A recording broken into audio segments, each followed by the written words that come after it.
Hello, Spartans. Welcome to a kind of honest thoughts and opinions of what I think of Bonelab. And Dream is here. Say hi to Dream Chaser. Yo, what's up? He he has come along with me, and we've decided to kind of give our most fair and honest opinion on the game and what we hope to see in the future, going through criticisms and general good things about the game. I think there's a lot of good things to say about this game, and there's some good, honest criticism that we can give to maybe help the development and move forward. So, should we start off with the bad things about the game, or the maybe not bad, but probably the wrong word, criticisms?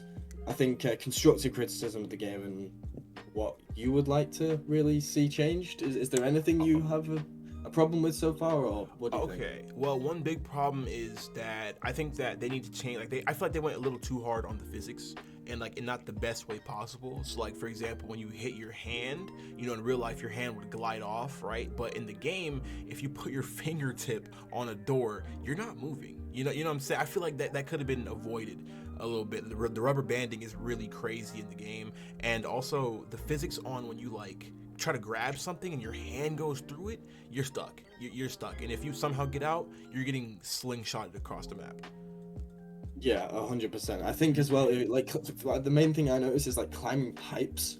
Your hands just go straight through it. They glitch out a lot. So I agree. Yeah, the physics is really jittery in some places, and that's something that can be fixed in updates slowly. Oh, yeah, But definitely. it is definitely an issue. I think another issue that I saw that keeps popping up for me was, I mean, it's better than Boneworks, but the melee still does not feel as good as I would like it to, especially coming off the back of Blade and Sorcery.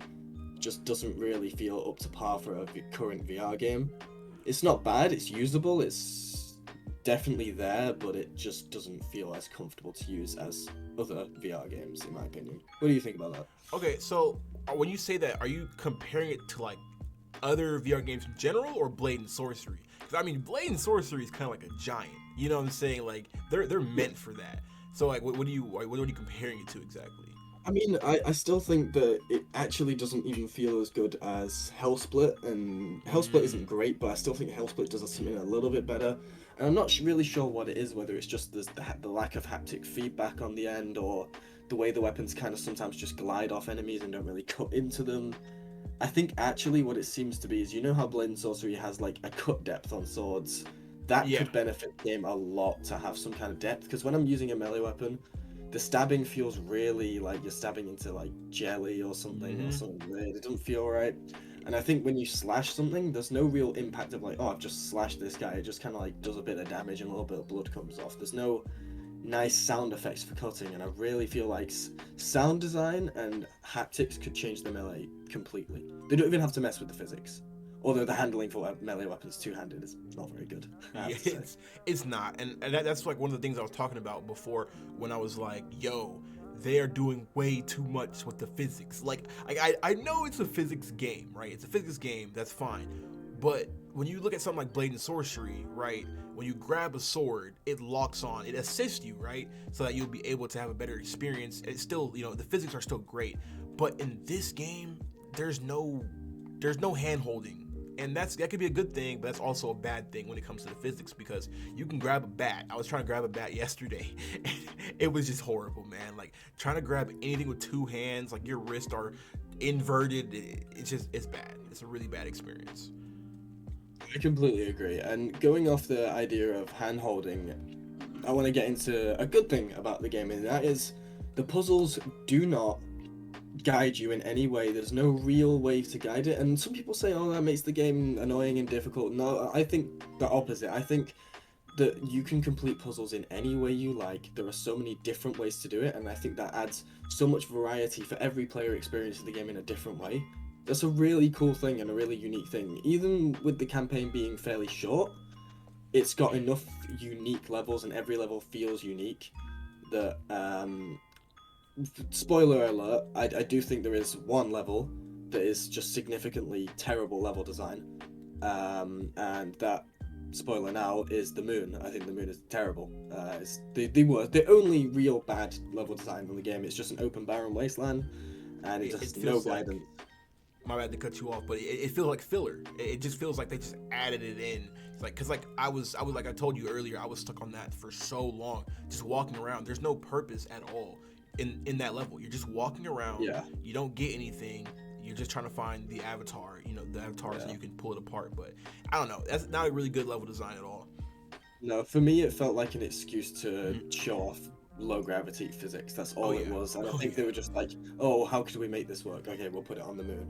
Which, I mean, they could have done a moon base, which would have been way cooler. This just felt like an open map. It wasn't great. But speaking on another pro of the game, the avatar changing system is one of the most unique mechanics I've ever seen in any game, not just VR. I think it's so cool, especially when you actually get the watch and you can pull it apart and change your avatars, and you can customize which avatars go on the watch. So you can just have, you could have like um, Ezio from Assassin's Creed as your speed character, and then you could have Smo from Dark Souls as your heavy, and it's so unique to be able to do that. I think that's gonna have so much potential for the future, and I really like that.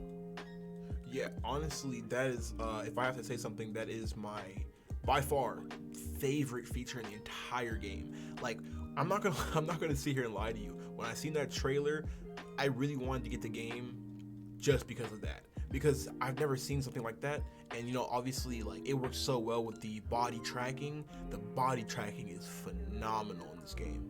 Like Oh yeah, how you can get a giant character and it still fits your arms. I can't even wrap my head around how that science works at all. But it's awesome.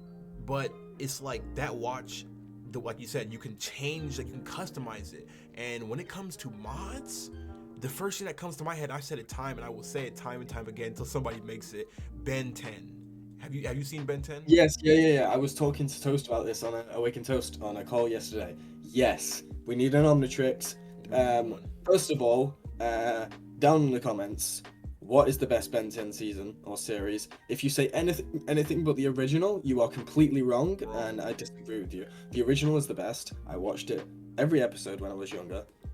It is unbeatable. But anyway, sticking on topic, yes, give me an Omnitrix. And speaking of the Omnitrix and modding, goddamn, the future for this game is going to be bright if we have good modding. I mean, yeah. I've already seen people working on the Spider-Man mod again. We've got avatars and maps coming in already, and I cannot Mario wait Kart. for.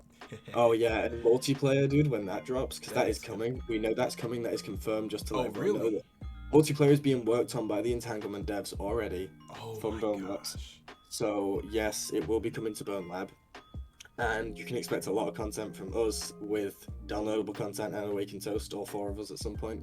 Oh yeah, So definitely. yeah, we have a lot of stuff planned, but yeah, I think that's going to be so cool. The modding potential is huge. I mean, they're even supporting scripted mods fully now, so we're going to have even more stuff. Like we're going to have maybe handling mods to improve weapons, sound effect mods. We'll have special powers. You could probably even add laser eyes to the game if you want to. You can do whatever you want now, which I think this is going to turn into the Gmod of VR, where Blade and Sorcery is great at its specific thing. This could have so many things you could do. I mean, we could have climbing improvements. We could have new ways to fight. We could have dismemberment added to the game. Oh my You know, gosh, there's dismemberment so would be much wild. potential to this game, and I think it's going to be absolutely fantastic. I think what we're already seeing with so many people excited about mods, with the way both our channels are blowing at the moment because of the game is just skyrocketing. This game, while not being the most revolutionary VR game of all time, I think in a way, I hate to use this title that everyone keeps using, but it will change VR forever in a way that it is the first game that is so openly moddable, but has ways of making so many different types of mods. In Blade and Sorcery, we have characters, we have armors, we have weapons, we have maps and spells, and that is really it. This game could have anything in it. You could Anything. put whatever you want in this game, and I think that is what is going to add so much. If you want to just do some like role playing in the game, you can do that. If you want to do hardcore combat stuff, you can do that. If you want to just do parkour, you can do that, and will be mods to improve every single aspect of the game. And I think the developers are going to keep pushing updates on free title updates like they did with the last game with Boneworks. They kept adding more and more and more, and I think this is going to have the same. Free DLC is most likely on the way, so I think that is really, really cool, honestly.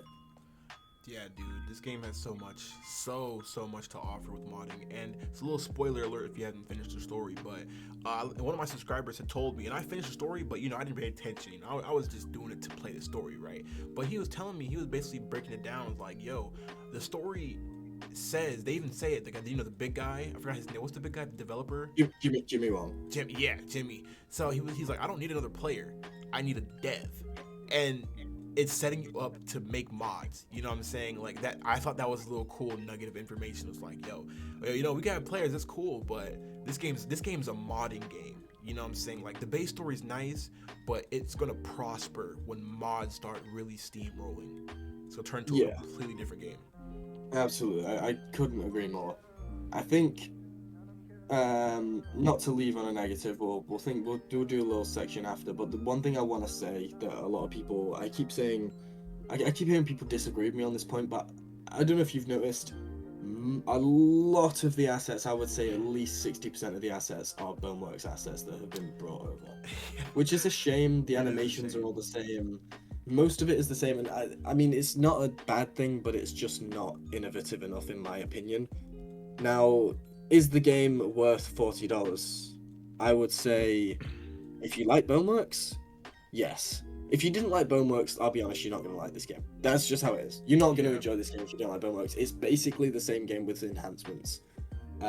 So, yeah. But is it worth $40? That's up to you.